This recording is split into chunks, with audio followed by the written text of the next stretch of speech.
کیا تکبیر تشریق ہر نماز کے بعد واجب ہے؟ تکبیر تشریق جو ہے اللہ اکبر لا الہ الا اللہ واللہ اکبر وللہ الحمد، یہ جو تکبیر ہے یہ صرف فرض نمازوں کے بعد، وہ بھی جنہیں جماعت مستحبہ کے ساتھ پڑھا گیا ہے ان کے اندر 9 ذی الحجہ کی فجر سے لے کر کے 13ویں کی عصر تک پڑھنا لازم ہے۔ 1 مرتبہ پڑھنا واجب اور 3 مرتبہ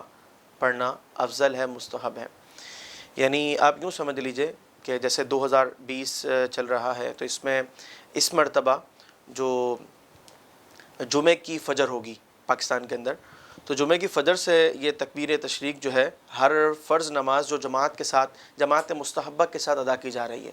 تو اس میں ہم پڑھنا شروع کریں گے اور 13ویں کی عصر تک، یعنی جمعہ کا دن 9 ذی الحجہ، پھر ہفتہ اتوار پیر اور منگل کی عصر تک جو ہے ہم یہ سلسلہ جاری رکھیں گے۔ اور اس میں ہے اس طریقے سے کہ جماعت مستحبہ کو ذرا سمجھ لیجئے، مسجد کے اندر روٹین میں ہونے والی جماعت جو اذان کے بعد بڑی جماعت ہوتی ہے ایک فکس ٹائم پر، وہ جماعت مستحبہ ہے، آسان الفاظوں میں ہم یہ سمجھیں گے۔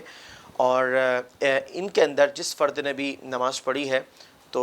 وہ تکبیر تشریق لازمی طور پر پڑھے گا، 1 مرتبہ واجب اور 3 مرتبہ مستحب ہے۔ خلق السحاب وخلق الماء خلق الشمس في الفضاء سبحان خالق الحياة